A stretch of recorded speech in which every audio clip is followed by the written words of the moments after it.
Okay. Welcome back to the Reading and Writing Podcast. My guest today is Bev Vincent, author of the new book, Stephen King, A Complete Exploration of His Work, Life, and Influences. Vincent is the author of the Dark Tower Companion, The Road to the Dark Tower, and the Stephen King Illustrated Companion. In 2018, he collaborated on the anthology Flight or Fright with Stephen King. His short stories have appeared in places like Ellery Queen's Mystery Magazine, Alfred Hitchcock's Mystery Magazine, Borderlands 5, Ice Cold, and The Blue Religion. Bev, welcome to the podcast. Thank you, Jeff. Glad to be here. Sure. Well, your new book is Stephen King, A Complete Exploration of His Work, Life, and Influences. And as I mentioned a moment ago, you also wrote The Road to the Dark Tower. You're obviously very knowledgeable about Stephen King and his fiction. When did you first discover King yourself? The first time I picked up one of his books was in 1979 when I was an undergrad at university. I lived in Halifax, Nova Scotia at the time. And there was a used bookstore close to the campus that I used to go to. And I was reading mostly fantasy and science fiction at the time, but I saw a copy of Salem's Lot on a shelf near the checkout. And I seem to remember somebody recommending that book. So I picked it up just among the stack of other things I bought that day. And I was hooked, and I've been reading him ever since. And when did it go from just reading his fiction to researching and writing about King, his life, and his work? Probably the start of it all was in the 1990s when the internet was really starting to take off. There was something called Usenet, which is sort of like the early precursor of Reddit. And there were news groups for every different topic that people might be interested in. And there was one called alt.books.stephenking. And it was really active. A lot of people were on there discussing his work. And I was a sort of a regular participant in that. And, people would ask questions about his work, and I was always the sort of person who, if I didn't know the answer, I'd go look it up. And so people often came to me as a source for information. And in 2001, Richard Chismar, who is the editor of Cemetery Dance Publications, asked me if I would sort of convert that thing that I was doing, on the internet into a regular column for his magazine called News from the Dead Zone. And I've been doing that ever since 2001. Great. And what led you to writing your new book, Stephen King, A Complete Exploration of His Work, Life, and Influences? I guess it's probably about 12 years ago now, I was approached by a publisher who had been commissioned by Barnes & Noble to do a reader's companion for them. And that was Stephen King Illustrated Companion came out of that. And over the years, I've, kept in touch with the publisher, and I did one update for them. And sometime last year, I asked them, if they would consider doing another update because there'd been a lot of new books since the previous edition. And they said, instead of doing an updated version, why not go back and start from ground zero and do a completely new book? And so this one, the Stephen King Illustrated Companion, I was only able to address about 10, maybe a dozen of King's books just because of, space limitations. Mm-hmm. And I'd always regretted that I hadn't been able to explore everything. And this new book gives me the opportunity to at least touch on everything. Some of them I go into in great depth. Other ones I just sort of at least mention where the inspiration for them came from. But that's really what I've always been interested in. People are interested in biography, but for me, biography is only interesting when I can relate it to what he was writing at the time and how maybe it influenced a particular work. Gotcha. And I'm curious, do you think that we will see a major King biography at some point? That's hard to say. There have been unauthorized ones that have been done over the years. Most of them are fairly out of date at this point. I don't know that King would ever participate in one. He doesn't seem to be terribly interested in that, although he doesn't object to them when they happen. But it's always possible. I'm not sure. Sure. Well, for those who don't know much about King's early years, can you tell us a little bit about King's childhood? So King grew up in a very poor environment. His mother moved them around a lot. His father abandoned the family when Stephen King was 2. He had an older brother, David, who was adopted. And his father just disappeared one day, and they've never heard from him since. So his mother was left to look after the family, and they moved around quite a bit. They eventually ended up in rural Maine, which is where King did most of his later school years. He went to the University of Maine in the late 60s, early 70s, got a degree in English, started writing at the same time. He did poetry for workshops at the university, started writing short stories, started submitting things for publication. And then he got a job as a teacher out of college, which was barely enough money for them to make ends meet. But he continued to sell short stories, and the short stories sort of kept them going when they needed things like car repairs or medicine for the kids. And then, he submitted a couple of novels that the publishers were sort of interested in, but they wouldn't quite go that step to publish them until Carrie came along in about 73. And the hardcover sale for that one was a nice sale. It sort of gave him confidence. But when the paperback publisher came in and bought the rights to do the reprint in paperback, they did that for $400,000, of which King got half.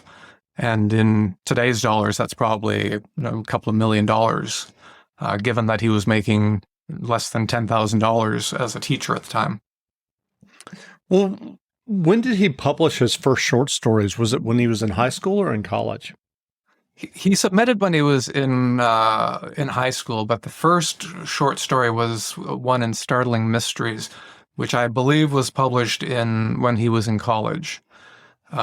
He published several things in university publications as well, poems and short stories, some of which later were featured in his first short story collection, Night Shift, which came out in the mid to late 70s. Well, we should mention that Peter Straub, who collaborated with Stephen King on 2 novels, The Talisman and Black House, unfortunately passed away less than a week ago when we're recording this. Yes. How did those 2 collaborative novels come about? So Stephen King became aware of Peter Straub when Peter's publisher sent him, I believe it was Ghost Story, as an unbound manuscript in hopes of getting a blurb, and King was really impressed by it. And he did give a good blurb to that book. And then King moved to England with his family in the 70s. He wanted to write something that had a British feel to it. And Peter Straub was living in England at the time, and so they met for the first time. And it was during that meeting that they came up with the idea of collaborating on something. At that time, they didn't know exactly what, and they both knew that their busy schedules weren't going to let them get around to it for several years. But eventually they did. They got together. They wrote together in tandem in the same room when they finally began The Talisman for a while. And then, which to me is a modern-day miracle because this was probably 82 or 83, they were working on different brands of word processors, and they were able to connect them up using a phone modem and send installments back and forth to each other, which to me, that's pretty clever. Technology was not so good, and given the fact that they were completely different systems, but it's amazing that worked. But yeah, so they carried on mostly sending things back and forth by electronic means, and then they got together towards the end to try to figure out how to wrap the book out without having it turned into something that was 2,000 or 3,000 pages long. And what about Black House? How did that come about? Well, I guess King and Straub remained good friends over the years, and they probably discuss the idea of, I think the question has come up with King's work, especially. People ask him, whatever happened to Charlie McGee from Firestarter, or whatever happened to Danny Torrance from The Shining? And so maybe they asked each other, whatever happened to Jack Sawyer? he had this, wonderful adventure that took him into a completely foreign land. He, saved his mother's life. Wonder what he's like now that he's grown up. And so again, they got together and they mapped out this sequel called Black House, which takes the 12-year-old character from The Talisman and shows him now as a police detective living in Peter Straub territory up in the Midwest. So he's a police detective I think he's about 35 in that one. And he hasn't had any of those miraculous experiences that he had as a boy, and he starts to think maybe that was all a dream. He's starting to forget some of it, but then something happens that makes him remember and have to revisit the territories, this other parallel land that he discovered as a boy. Well, I know that 10 or 15 years ago, King talked in several interviews about retiring. Of course, as we all know, he never did that. And in fact, he's been writing and publishing even more. His latest book, Fairy Tale, has just been published this week. Have you read Fairy Tale yet? And if so, what are your thoughts? I have. Yep, I read it. I've read it twice so far. I got early copies maybe 2 or 3 months ago. For people who like The Talisman, it's that sort of heroic quest fantasy. It's about a boy who's about 17 who falls in love with a dog that he falls heir to through some interesting circumstances. And he discovers that there's another world beneath ours where if he travels far enough, he'll find something that will help him help this dog who has problems. He's getting pretty old. And so it's a descent into another world. It's a quest. And he thinks he's just going there for one reason. But he ends up basically becoming part of a fairy tale, which is where the book's title comes from. And King uses this novel to explore creation of stories. Where do fairy tales come from? Why do similar stories pop up in different cultures that are unconnected to each other? Because there's a lot about this world that he goes into that seems very familiar to him. He sees things that remind him of The Wizard of Oz, things that remind him of Ray Bradbury's stories, H.P. Lovecraft. And so on one level, it's a straightforward, adventure boy with his dog who wants to save his dog. But on the other, it's exploration into where do stories come from? Perhaps some of the things that we think that writers are creating are actually filtering through from parallel worlds. Well, as I mentioned earlier, you wrote a companion to King's Dark Tower series called The Road to the Dark Tower. I'm curious, do you have any sense if King has any plans to possibly return to the Dark Tower universe for possibly any prequel novels? He's often talked about it. There are certain stories I know that he has said that he would like to tell, especially from the early days of the main character, Roland Deschain, and his first group of friends. He really has a hard time keeping the Dark Tower out of his works. Even in Fairy Tale, there are a couple of glancing references to things that will be familiar to fans of the Dark Tower series. Mm-hmm. It seems to go in cycles. When he was working on the series proper, there'd be like this rhythm of every 5 or 6 or 7 years, he'd get the inspiration and the motivation and the energy together to tackle the next book. And even once the series was done, another 6 or 7 years later, he decided to go back and write another book, which is a sort of an interstitial book called The Wind Through the Keyhole.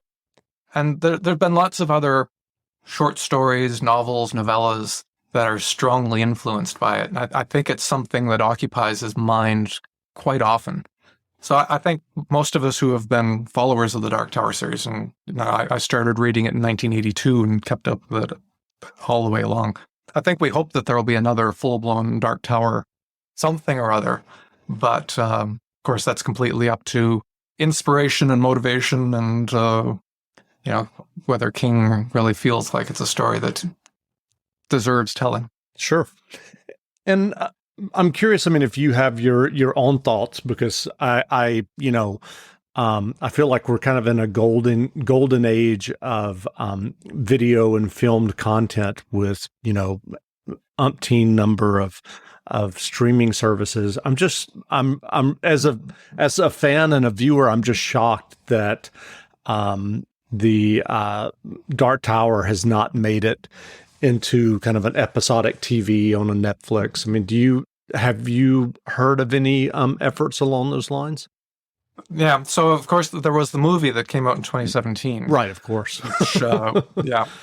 But there was there's a guy named Glenn Mazzara who had the rights to produce a pilot for Amazon, and they filmed. Essentially, I think it was based on the fourth book, Wizard and Glass, which tells the story of Roland's youth. And so they had the full pilot filmed, and Amazon decided not to pick it up. So that was disappointing to those of us who knew that was going on. It's a complicated story. Ron Howard and Akiva Goldsman had the rights to it before the theatrical film that came out in 2017. And they had this idea of doing alternating features and sort of small interstitial miniseries. So the features would focus on the big events, and the sort of Netflix series or whatever streaming service, little stories would be the more intimate, personal drama things that go on. And it was an interesting concept. They basically tore the series apart and reassembled it using index cards, and they had it all spread out. I have an interview with both Howard and Goldsman in The Dark Tower Companion, where they laid out their vision for what they hoped to do. And it was a big concept that it was going to be expensive. I think the reason why the movie didn't do as well as people hoped was because the studios didn't understand what to do with it, and they kept cutting the budget back and back. So it only ended up being like a 90-minute feature, when really, something like that should have been like an HBO type series where they could go full on with whatever effects they wanted, and tell the story the way it's meant to be told. Sure. Well, do you have a favorite King novel or short story? I've got a few. I always have a hard time picking favorites, but Salem's Lot always, because it was the first, and it really set the hook. It wasn't just a casual reading. Once I read that, I had to go read everything else. Fairly recent things, Bag of Bones is one that I often mention as. So it's an intimate story. It's got the gothic element to it. And it's a first-person story, which King at that time didn't do fairly often. So it felt like you were being told a story by Stephen King rather than being immersed in a book. Sometimes the audio version of that one is really impressive. It's a really good listen. And then the companion to Bag of Bones is Lisey's story, because Bag of Bones is about an author whose wife dies, and Lisey's story is about the wife of an author who dies. So I've often looked at them as bookend, companion stories. Sure. Well, given your research and knowledge of King, do you think there are unpublished novels or stories that might show up at some point? There are definitely unpublished novels. In his archives, there's one that he wrote when he was 16 called The Aftermath. There's one that he wrote in college around the time that he was working on The Long Walk, called Sword in Darkness. Those are complete finished novels, but those will never see the light of day beyond his literary archives. I'm pretty sure of that. The archives also have quite a number of complete and mostly complete short stories, but I think there was a time when King started collecting his stories into books, and so there was Night Shift and Skeleton Crew. He got to a point where he said, I've collected all of the old stories that have been published that I think are worth recollecting. So anything that appears in a subsequent collection will be something that I've written from this point forward. I think he, looks critically back at some of those earlier works and says, there were, they served their purpose at the time, but the world doesn't necessarily need to see them. And that's one of the subplots in Lisey's story. It's about this guy, after the writer dies, there's this guy who really wants to get in and dig around in the writer's papers because he's sure there are things in there that, he wants to see if nobody else does. And King treats that character a little bit dismissively, as, stay out of my archives. That's none of your business. It's up for me to decide what I do with my things. And so, yeah, man, it's hard to imagine that there's anything that he wrote fairly long ago that he would republish even posthumously, because there's always new stuff, and you're always really excited about the new stuff when it comes along. Sure. And do you think the plant is pretty much done? Will he ever revisit that? I think, he gave it 2 cracks. So for people who aren't familiar, the plant is it's a story that he began in the 1980s that he sent out as Christmas cards, essentially, to his friends. And so in 1982, 83, and 85, there were 3 installments. He published them himself. They're very lavish, very elegant paper, nicely bound. And then he ran out of steam with it. And then when people started self-publishing things on the internet in the late 90s, he decided to bring that out and carry on with it. But the way he described the process ultimately was that he felt like he was pushing the story along rather than it dragging him along like normally happens. It just wasn't coming together. And so he wrote another few installments in the late 90s, early 2000s. And the story just fell apart on him. And I think we've probably seen the last of it. Sure. Well, what led you to co-editing a short story anthology with King, Flight or Fright, in 2018? That all is down to the Dark Tower movie. I was invited to go to Bangor for the world premiere of the movie. King's office arranged for a lot of people to come in. So Richard Chismar from Cemetery Dance was there. There were people there from Sony. People came in from all over. And we had a dinner at this 50s themed restaurant before we went to the movie. And, everybody came in, and getting to Bangor is not the easiest thing. You always have a connection, at least one, and it's a small little airport, and everybody had a story. And so as King went around talking to people, greeting them as they came, he heard these stories, and he had just read The Horror in the Heights by H.G. Wells. And he just came up with this idea. And I was sitting with Richard Chismar and his boys, and King came over and he said, I've just had this great idea for an anthology. He said, we'll gather up all of the published stories that we can find that have something to do with terrible flights, bad flights, whatever. And he looks at Chismar, who's Cemetery Dance publisher, and he says, and you can publish it. And because Richard Chismar has published a number of limited editions and other King things, and he's co-written with King. And then he said, but I'll need some help finding the stories. And he looks at me and he says, that'll be your job. And I've often joked that if I had gone to the bathroom or something, if I hadn't been sitting there at that moment, I might have missed that opportunity. But I took him seriously. Sometimes people toss off these ideas and it's not necessarily meant seriously. But as soon as I got back from Maine, I started digging around, and then we started tossing ideas back and forth as we found stories. That's great. Well, I know that you've written your own fiction. When did you first start writing fiction, and when did you have your first short story published? I wrote a short story when I was in grade 8, which would have been in the 1970s. When I went to university, after I discovered King, I found Night Shift, which is all of his early short stories. I was inspired by that. And so I wrote a lot of stories in the early to mid 80s, which I never submitted anywhere. I tortured my colleagues in the dormitory by reading them to them. But in the late 90s, I decided I wanted to pick up writing again. And so I started writing fiction, at that time mostly horror fiction. And I had my first story accepted for publication in 2000. It was a little thing called Harming Obsession that won a Halloween writing contest. And since then, I've gone on to publish 120-some stories. In the early days, it was mostly horror. More recently, they tend to be more crime fiction. Although I do the occasional science fiction or horror story, tinged usually with something to do with crime. Well, have you written any novels as well as short stories? I've written novels. I have 2 novellas that have been published. There was one that I did with another horror writer called Brian Keene. And for that project, we created playlists for each other to listen to while we each wrote a novella.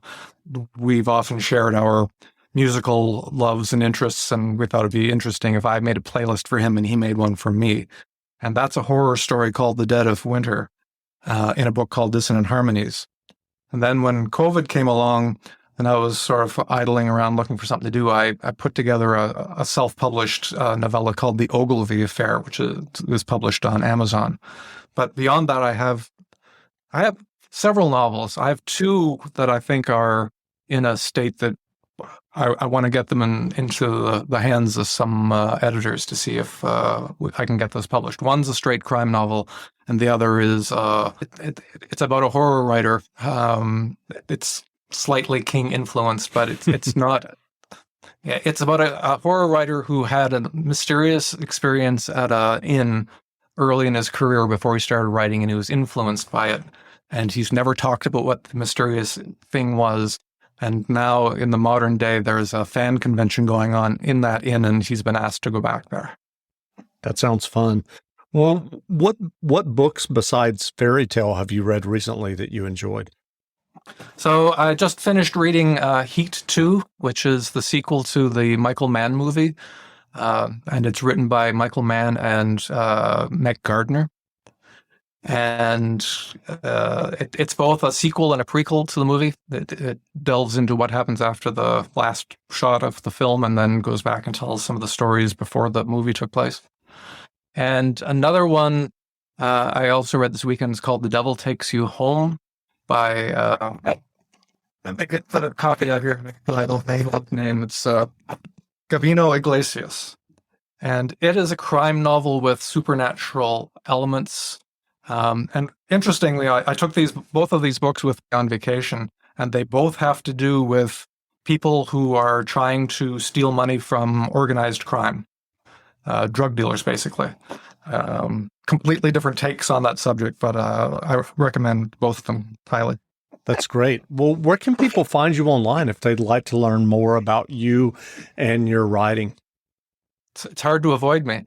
I have a website, bevvincent.com. Where I have all the information about my publications. I try to update my blog at least once a month. And I have a message board. I'm on Twitter at @BevVincent. I'm on Facebook. I'm on Instagram. I think I have a YouTube channel, although there's not very much there. But if you follow me on Twitter, I have to warn people that that's where I really let my hair down, and I'm very, very outspoken about my political leanings on Twitter. So that's not necessarily for everyone, but there's lots of King content there as well. Sure. Well, again, we've been speaking with Bev Vincent, author of the new book, Stephen King, a complete exploration of his work, life, and influences. The book is on sale now, so go buy a copy. And Bev, thanks for doing this interview. Thank you, Jeff. I very much appreciate it. Wonderful.